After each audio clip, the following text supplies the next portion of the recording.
সুন্দর একটি কলস রাখা হয়েছে। ডিজাইনটা দেখুন প্রিয় দর্শক, হয়তোবা অনেক পুরনো হবে এই কলসটা। প্রিয় দর্শক শ্রোতা, রাজবাড়ী জেলার পাংশা উপজেলার মধ্যে মাছপাড়া ইউনিয়নের ঠিক রেল স্টেশন সংলগ্ন একটি জমিদার বাড়ি রয়েছে, যে বাড়িটি এখনো ইতিহাসের সাক্ষী বহন করে আছে।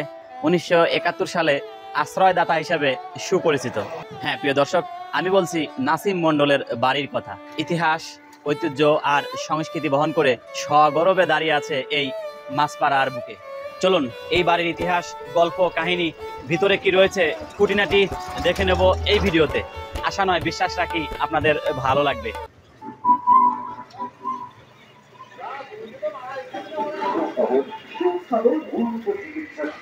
প্রিয় দর্শক শ্রোতা, এই যে দেখতে পাচ্ছেন এই বাড়িটির মূল গেট। আমরা যদি এই মূল গেটটি পার হয়ে ভিতরে ঢুকি তাহলে ভিতরের দৃশ্যগুলো ঠিক এরকম দেখতে পাবো। বাড়িটি গেটটা খুললেই চোখে পড়বে মন মাতানো নয়নাভিরাম পূর্বের রাজাদের আমলের তৈরি এই বিল্ডিংটি।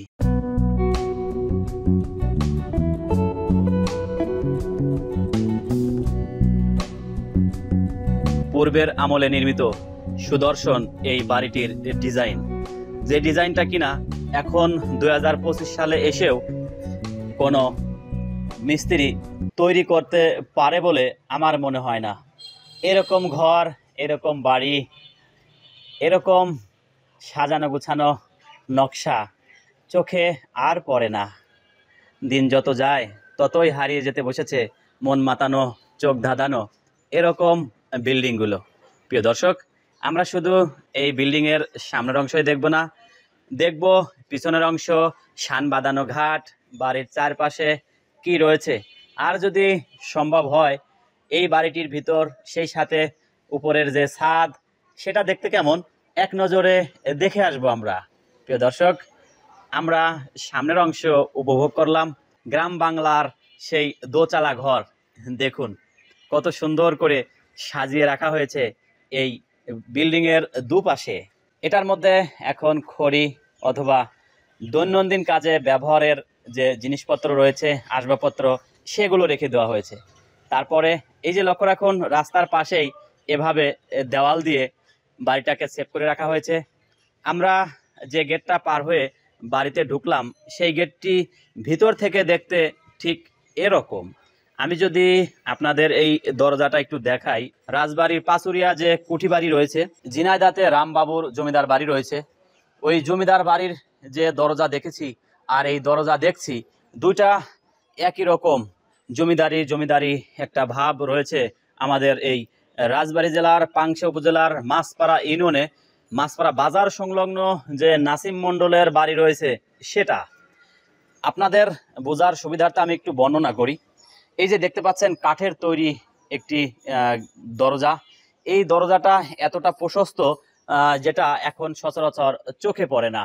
আমার যেটা মনে হয়, এখানে যদি গুলিও করা হয় সেই গুলিগুলো ভিতরে না গিয়ে সাইডে পড়ে যাবে, এতটা মজবুত আর এতটা প্রশস্ত করে তৈরি করা হয়েছে এই দরজা দুটা। এক পাশের দোচালা টিনের ঘর দেখলেন, আর এক পাশে দেখুন নয়নাভিরাম মন মাতানো সেই টিনের ঘর, যে টিনের ঘরগুলো কিনা আমরা গ্রাম অঞ্চলে দেখতে পাই। মধ্যবিত্ত পরিবারের ঘরগুলো ঠিক এরকম হয়ে থাকে।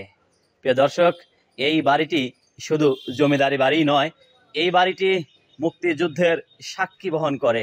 কেননা এই বাড়িতেই আশ্রয় নিয়েছিল অত্র পাংশা অঞ্চলের যত মুক্তিযোদ্ধা কমান্ডার রয়েছেন, যতগুলো মুক্তিযোদ্ধা রয়েছেন, তাদের প্রত্যেকের স্মৃতি জড়িয়ে রয়েছে এই নাসিম মণ্ডলের বাড়িতে।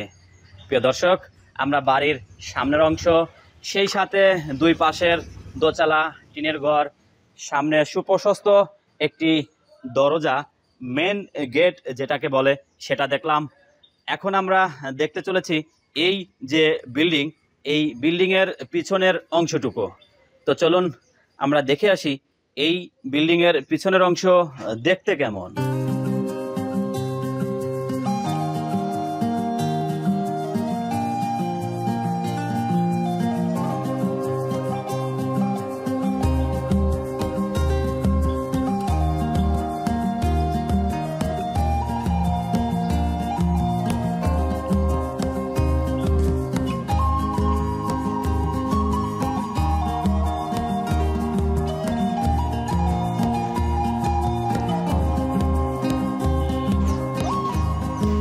প্রিয় দর্শক, এই বাড়িটাকে সেফ রাখার জন্য অর্থাৎ নিরাপত্তার জন্য বাড়িটাকে ঘিরে ঠিক এভাবে প্রাচীর দেওয়া হয়েছে এবং আপনারা দেখতে পাচ্ছেন এই পাশেও একটি গেট রয়েছে।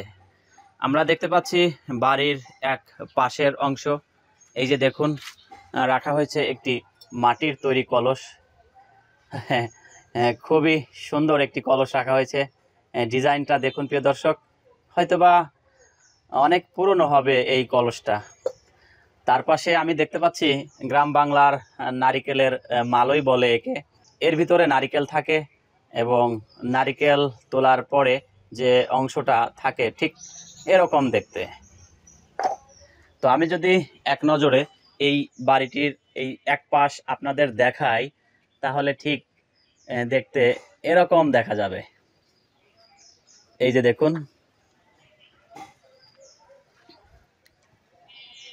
আমি যতগুলো জমিদার বাড়িতে গিয়েছি দেখেছি তার প্রত্যেকটা বিল্ডিংয়ের নকশা আর ডিজাইন যাই বলুন না কেন সেগুলো দেখতে এরকম, অবিকল এরকম দেখতে।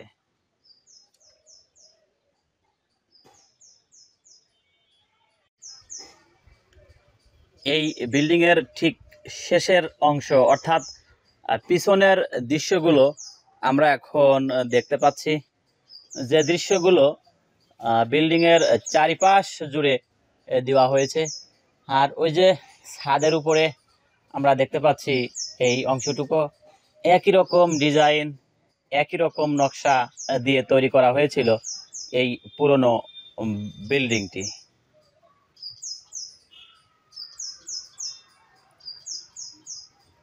যে বিল্ডিংয়ের প্রত্যেকটা জায়গায় ছোঁয়া রয়েছে ভারতের মিস্ত্রিদের, কেননা এই সমস্ত ঘর বাড়ি তৈরি করা হয়েছিল সেই সম্ভবত ব্রিটিশ আমলে।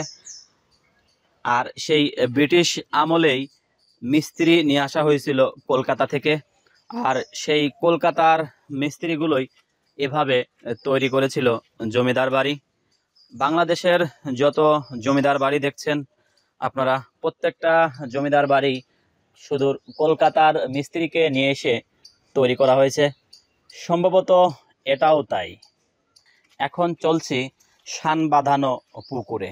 হ্যাঁ প্রিয় দর্শক, যেখানে এক সময়কার এই বাড়ির নববধূ থেকে শুরু করে এই বাড়িরই মা জননীরা গোসল করতে নামতেন। হয়তোবা এক সময় শান ঘাটে বসে গল্পে মেতে উঠত এই জায়গাটা। তো চলুন আমরা দেখে আসি শান বাঁধানো ঘাট। হরেক রকমের গাছ দ্বারা আবৃত করে রেখেছে এই পুরো বিল্ডিংটাকে, আর তারই মাঝে সুবিশাল একটি দিঘি, আর সেই দিঘিতেই রয়েছে শান বাঁধানো ঘাট। তো চলুন আমরা এখন দেখে আসি পুকুর, সেই সাথে এক সময়কার জমিদারেরা, এই বাড়ির নববধূরা, মা জননীরা গোসল করতেন যেখানে, ঠিক সেই জায়গা। কালের বিবর্তনে, সময়ের আবর্তনে এই শান বাঁধানো ঘাটটি এখন বিলুপ্তির পথে। আগেকার মতো এখন আর দুপুর গড়িয়ে বিকাল গড়িয়ে সন্ধ্যা হলে লোক সমাগম হয় না। আমরা এখন দেখছি এই শান বাঁধানো ঘাটটি, যে ঘাটের স্মৃতি, অনেক গল্প হয়তোবা এই বাড়ির মালিকেরা বলতে পারবে। এই যে দেখতে পাচ্ছেন সুবিশাল একটি দিঘি। দিঘিটি এত বড় যা বলে শেষ করতে পারবো না আমি।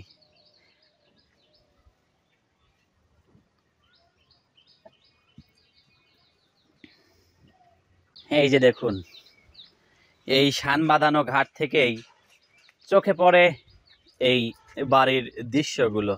সত্যি মনে রাখার মতো, সময় পার করার মতো একটি প্লেস এই জমিদার বাড়ি, নাসিম মণ্ডল অথবা রফিক মণ্ডলের বাড়ি।